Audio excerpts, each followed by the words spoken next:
Marinero, the Sick Podcast, talking NFL fantasy with the premier NFL fantasy expert in the world. How you doing, Mr. Rank? I'm doing wonderful. Thank you so much. I'm remiss that I was not able to be with you last week. My daughter won an award, so it was a very special occasion for us. Wow, good for her. But we're very proud of her. But I am very happy once again to be in your presence. So thank you very much, sir. The feeling is mutual. I'm very happy to have you. It's the Sick Podcast, brought to you by Cherry River. Hard seltzer, only 90 calories, natural flavors, no preservatives. Now available in Quebec grocery stores and the beer store. Here we go. Let's take a sip. I'm jealous. All right. I'm jealous. You should. I'm going to send you some. Don't worry about it. All right. Okay. Where do we start? Let's start with the Aaron Rodgers situation. Yeah. I mean, I can't believe this. So it was back in late August that he was asked if he was vaccinated, and I believe he said he was immunized. All right. A lot of people didn't know what that meant. They probably thought he was saying that he was vaccinated. But now, a couple of days ago, we find out that he has tested positive for COVID, and he's going to be missing this week. And now everyone's talking about immunized is not vaccinated. Wow. What a story. Listen, I don't want to get into the whole vaccinated, non-vaccinated thing. Personal choice. I get it. I'll respect everyone's decision. We don't have to agree on it. But it's mind-boggling to me, a franchise quarterback with millions and millions of revenue at stake for that football team, for that city. It's mind-boggling to me. That's all. Yeah, you know what? And Michael Irvin was very adamant about that this morning, talking about it. And I know that Ian will have more thoughts on this. But, you know, as somebody who's a leader of a team, and I think that the way that he used his wording, you know, nobody really thought much of it at the time in August. When you heard him say, I'm immunized, everybody just assumed that he was vaccinated. When he was on the sideline during the preseason games, when players who were not vaccinated were required to be masked up, he was not wearing a mask. And you can go back and look at the tape and the film and everything like that. He's clearly violating a policy that the NFL has fined other teams for. The Raiders got in trouble for this. The New Orleans Saints got in trouble for this. And when you are the leader of not only the franchise, I would also say he's one of the faces of the NFL. To conduct himself the way that he did, I can see as a little bit of a disappointment for a lot of people. I would say so. Anyway, if you want to buy a Packers jersey anyway, sportbuffshop.com for all of your officially licensed sports apparel and our Sick merchandise as well. Use code SICK15 for 15% off on all of their items, whether it's a Packers jersey or any football team. All right. Derrick Henry, with him being out for the rest of the fantasy season, does Adrian Peterson become a must start? Because we know the way the Tennessee Titans operate, that primarily they run the ball, but they have the best running back in the game. Yeah. Now they don't. So either they hope he can still provide something or they change the way they attack. Once again, is Peterson a must start? Yes or no, and why? I think that there's some opportunity because I think that there's a deficit of talent at the running back position. So some people might be in a position where you have to start Adrian Peterson. But to me, and I know that Mike Vrabel's come out and said that he still wants to continue to be a running team. I don't know that you can come in and count on Adrian Peterson to carry the ball 30 times. And, you know, it's fun to say that we want to still be the same kind of team. But like when Motley Crue got rid of Vince Neil and brought in John Corabi, it became a completely different band. John Corabi brought another different set of skills that Vince Neil just didn't have. And so I think that the Tennessee Titans are going to have to explore other parts of their offense. Now, A.J. Brown has been very good over the last couple of weeks. We started to see him come along in the second half of that game against the Buffalo Bills. And Jeremy McNichols, who I'm not starting in fantasy this week because I want at least 1 week to see how this works out. But I think McNichols could end up being a J.D. McKissick type of back for this offense.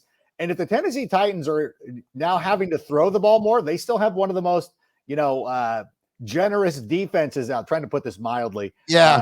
But they might have to throw the ball a lot more than they wanted to in the past. So I think this might end up looking a lot different for the Tennessee Titans moving forward. Adam, it's funny you went there with Jeremy McNichols because I was actually going to ask you if he's still relevant. And anyway, you tackled that. In terms of fantasy, do you think any of the Packers players are going to be hurt from Aaron Rodgers not being there. Well, obviously, when you have one of the best quarterbacks in the NFL, it's going to take it's going to take a hit here and there. But we saw, Mike Thomas played very well with Taysom Hill last year. I think Devontae Adams is the kind of wide receiver that is going to be very good, regardless of who the quarterback is. And the good thing for Jordan Love is that with all the Aaron Rodgers drama during the offseason, is he or not? Is he coming to camp or not? Or whatever was happening? He was getting a lot of number one or first team reps with this offense. So it's not like a situation last year with the Dallas Cowboys and Ben DiNucci comes in and has no experience and doesn't know what he's doing. At least Jordan Love is well steeped in this offense. And it's very similar to the situation that Aaron Rodgers found himself in back in 2007 when he filled in for Brett Favre on a Thursday night game, NFL Network. This was back before NFL Network was in everybody's homes and the bars were packed. And Aaron Rodgers went out that evening and proved that he was the future for the Green Bay Packers. Jordan Love has this opportunity this week against a Kansas City Chiefs defense that has struggled for pretty much the entirety of the year. Obviously, Daniel Jones did not look great on Monday night, but that's Danny Jones in a primetime game. I think that Jordan Love has a real opportunity to go out there, establish himself as the future. I'm not going to say he's going to go out and be as good as Aaron Rodgers is right now, but if Jordan Love plays well, I think in the future that if Aaron Rodgers wants to go and replace TJ Lavin on the challenge or something like that, then they can be like, fine, just go. We got our quarterback. So I'm excited to see, as a football person, not as a Bears fan, but as a football person, what Jordan Love has to offer. Who are your must starts for the week? Well, I'm looking at Joe Burrow and the Cincinnati Bengals offense. I think that everybody needs to be started and played. I know that Justin Herbert has struggled over the last couple of weeks. I think he's got a really good opportunity this week as well. I think, the Baltimore Ravens have been a team over the last couple of years where you didn't want to start your studs against them, but now it feels like you can start guys against the Baltimore Ravens. I'm forgetting who they're playing. I know I'm starting the tight end against them, and I'm remiss. I've got so many shows going on.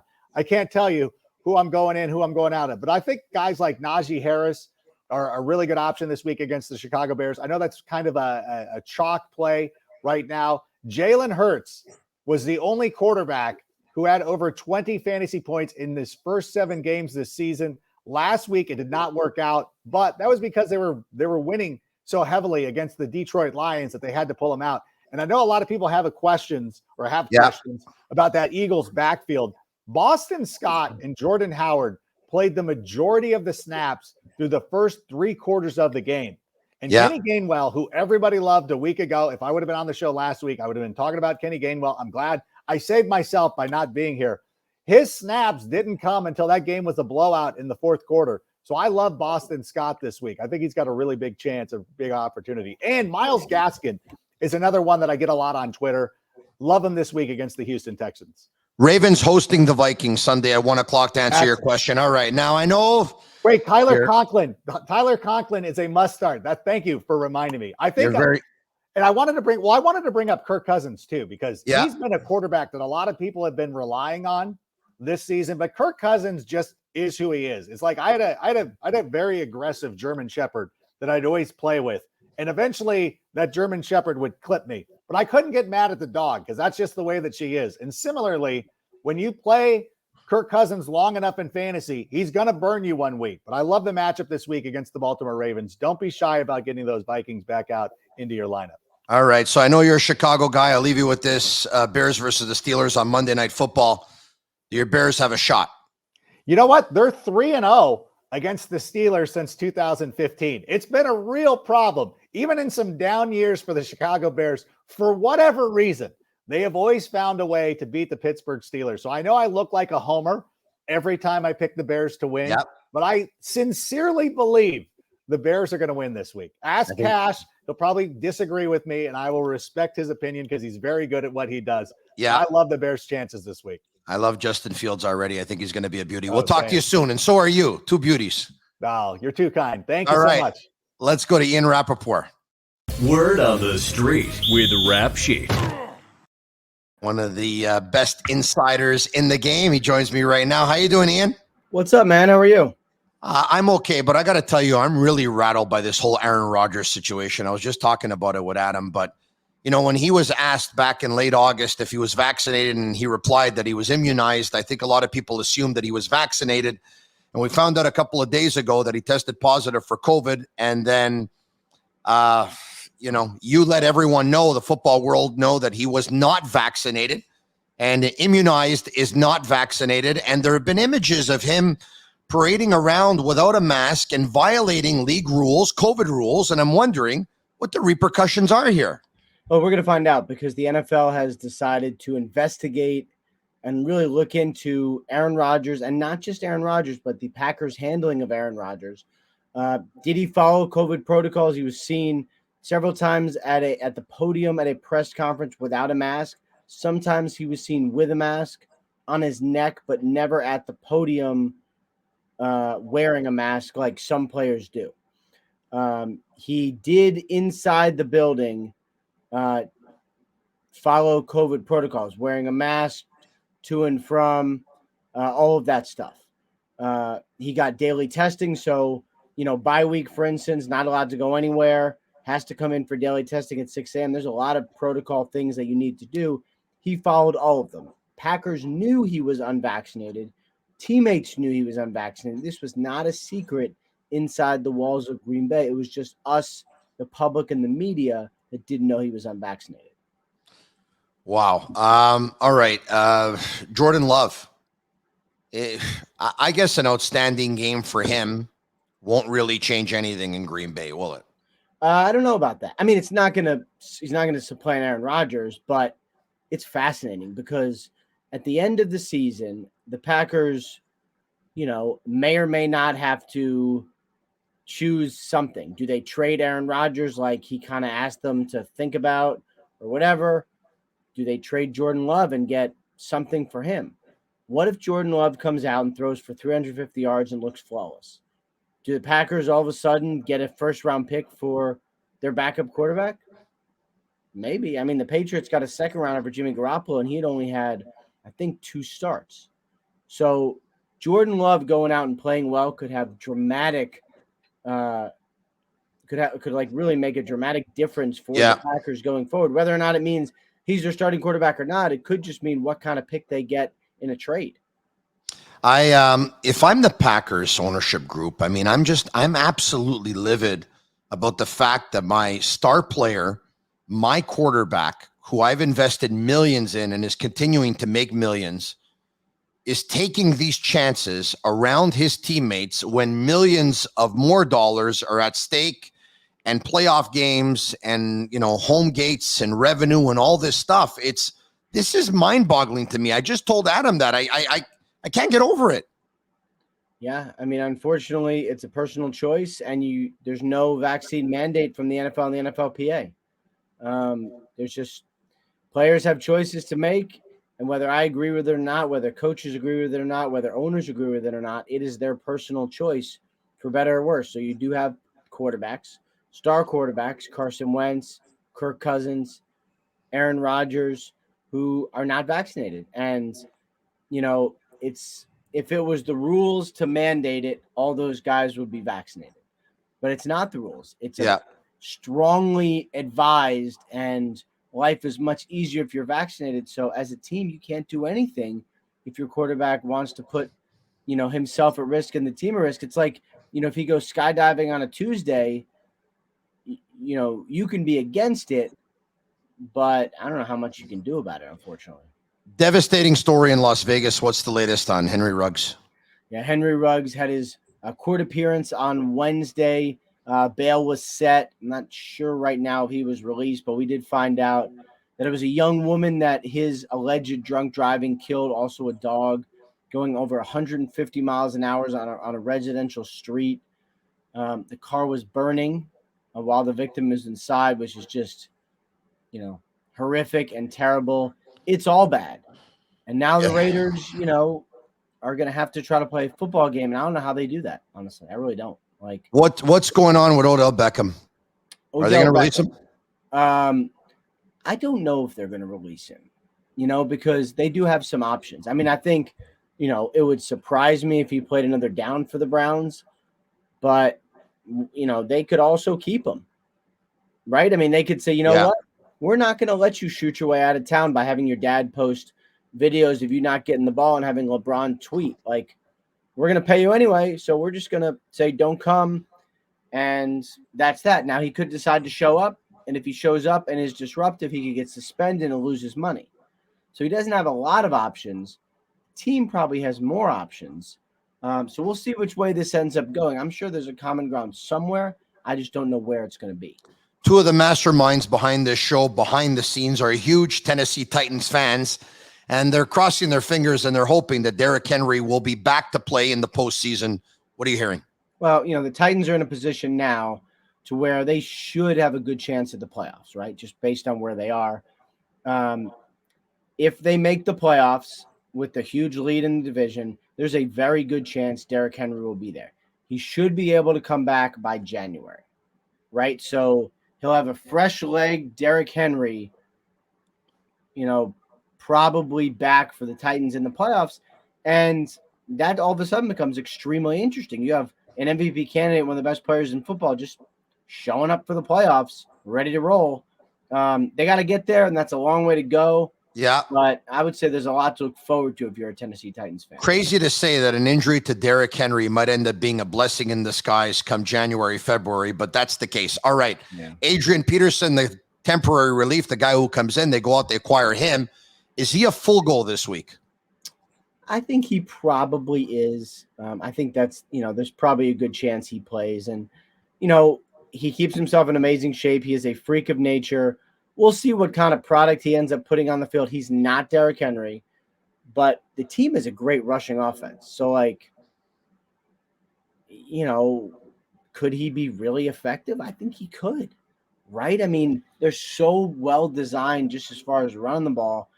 It's not going to be Derrick Henry, but I imagine they're going to have some success with Adrian Peterson. And, again, hopefully they kind of just keep it rolling, and we'll see one of the best players in football back, probably in January.